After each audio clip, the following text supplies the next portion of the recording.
Bismillahirrahmanirrahim. Assalamualaikum warahmatullahi wabarakatuh. Salam sejahtera bagi saudara kita di seluruh tanah air Indonesia yang sangat kami muliakan, yang berbahagia pada saat hari ini. Di sini kami akan sedikit bukan membahas, hanya mengungkap saja, di mana saya seringkali ada doa Kitab Al-Fatihah itu seringkali dikatakan oleh ada orang-orang yang pintar ilmu agama, kalau Al-Fatihah itu dibaca ayat 1 sampai ayat 4 iya karena butuh ayat karena setangin ayat 4 itu. Nah itu kepadamu hamba mohon pertolongan kepadamu hamba menyembah dan mohon pertolongan. Nah di sini setelah itu nggak dibaca lagi.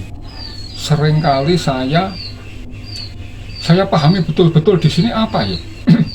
Kok seringkali cuman di sini saja ayat yang 5, 6, 7 ya toh. Ihdinas siratal mustaqim siratal ladzina an'amta 'alaihim ghairil maghdubi 'alaihim waladdallin amin. Tunjukkan ya Tuhan kami jalan yang lurus, yaitu jalan-jalan yang Engkau anugerahkan nikmat kepada mereka, dan bukan jalan orang yang dimurkai dan jalan orang yang sesat. Nah, saya di sini juga tidak terlalu sependapat ya.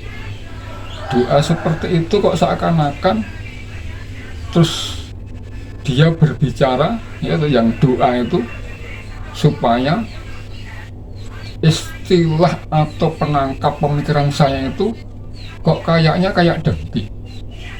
Yang seharusnya orang berdoa itu harus benar-benar suci lahir dan batin, harus ada kesuciannya dan tidak memikirkan entah itu orang yang dimurkai dan orang yang sesat. Nah, saya seringkali membaca Al-Quran sendiri, itu juga bingung. Saya beli dua Al-Quran selalu berbeda. Yang dimurkai kurung Yahudi, yang sesat kurung Nasrani. Nah ini doa apa? Saya seringkali seperti itu. Jadi tidak boleh dong. Seakan-akan dengki setelah menunjuk supaya kita ditunjukkan jalan yang lurus, akhirnya apa? Nikmat itu jangan diberikan kepada orang yang dimurkai dan orang yang sesat. Itu pendapat dan pemahaman saya. Berarti kita bisa dengki. Kalau begitu bisa dengki, harusnya berdoa, mendoakan orang-orang yang sedang dimurkai dan orang yang sesat. Yang dimurkai siapa sih? Yang memurkai? Kalau Allah tidak mungkin murka, tidak mungkin tidak menyayangi orang-orang yang disesat. Maha Rahman Rahim. Nah, semuanya itu saya kira doanya tidak usah itu. Kalau saya seringkali mau membaca seperti itu nggak nyampe hati. Kalau saya berikanlah nikmat yang dianugerahkan kepada mereka, dan orang-orang yang dimurkai, orang-orang yang sesat didoakan supaya tidak dimurkai dan tidak sesat. Kelihatannya dalam kitab-kitab seringkali agama yang saya pelajari itu, saya dari Nasrani dan Islam itu tidak ingin berapologetik, tidak ingin adanya komparasi suatu perbandingan. Saya juga nggak suka seperti itu. Yang jelas kelihatannya Allah itu isinya cuma marah, murka, dendam di situ, mengancam nanti begini begitu. Masa Allah seperti itu? Maha pengasih penyayang kok seperti itu? Saya nggak setuju kalau Allah memurkai hambanya. Allah tidak pernah menzalimi makhluknya. Itu diterangkan di dalam Al-Quran juga. Gitu loh. Jadi Allah itu tertawa. Allah masa nggak tertawa? Kata Ebi, Tuhan ada di sini, di dalam jiwa ini. Berusahalah agar dia tersenyum. Berusahalah agar dia tersenyum. Orang yang bertuhan memuji Allah itu bersahaja banyak senyum terhadap siapapun.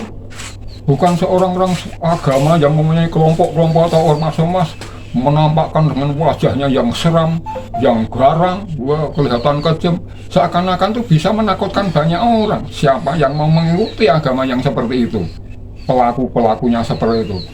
Sebetulnya nggak seperti itu. Kalau saya loh, pemahaman saya, kita cocok dengan surat Al-Baqarah nomor 2 ayat yang ke-285. Seringkali saya selalu berbicara itu, wa qalu sami'na wa ata'na ghufranaka rabbana wa ilaikal masir. Mereka berkata, kami dengar, kami taat, ampunilah kami ya Tuhan kami, kepadamu tempat kembali, semua itu kepada Allah tempat kembali. Wa ana ala rabbakal muntaha, dan sesungguhnya kepada Tuhanmu lah berkesudahannya. Semua ke sana, mau ditaruh mana? Umpamanya setan, iblis itu di neraka, ya malah senang dia, karena dia tercipta dari api, harus kembali pada api. Setan dan iblis lunjak-lunjak, suka gembira kembali kepada habitatnya. Dia diciptakan dari api, dikembalikan ke api, ya senang sekali kalau dikembalikan. Nuwun sewu, ya dikembalikan ke surga, bukan habitatnya juga tidak mau, bukan habitatnya, sekalipun tidur surga juga nggak mau, karena loh, bukan komunitasnya di situ, bukan lingkungannya. Jadi kembali masing-masing ke asalnya. Kita kembali ke asalnya, menghadap Tuhan yang esa. Nah, seperti itulah saya cocok. Seperti saya juga mirip dengan Al-Baqarah ayat 285 itu mirip loh. Dan janganlah kami masukkan ke dalam pencobaan, kami meliputi semua orang, dan bebaskanlah kami dari yang jahat, atau waqina azabannar. Itu doa seperti itu, mendoakan semua orang, bukan kami menentang, tidak, cuman dalam pemahaman saya, ya, dalam pikiran saya, pendapat saya seperti itu. Namanya pendapat, itu kan boleh-boleh saja. Percaya dan tidak percaya tidak menyebabkan kita dosa. Enggak cuma tidak percaya saja berdosa. Nah, dosa kan ada definisinya semuanya, itulah. Sekarang seperti itu pemahaman saya. Jadi saya berdoa, setelah berdoa ya dengan cara saya, dengan ayat-ayat Quran, supaya orang di seluruh dunia itu diberikan cahaya terang dalam hati dan pikirannya, supaya mereka terbuka, saling mengasihi di antar sesama ciptaannya umat manusia. Karena Rasulullah pernah bersabda, man lam yarhaminasa la yarhamullah. Barang siapa mencintai manusia, seluruh manusia ini, dia berarti cinta kepada Allah, dan Allah tidak akan menyayanginya. Maaf, barang siapa yang tidak menyayangi manusia, Allah juga tidak menyayanginya. Kalau Anda tidak menyayangi pada manusia, Allah pun tidak menyayangi Anda.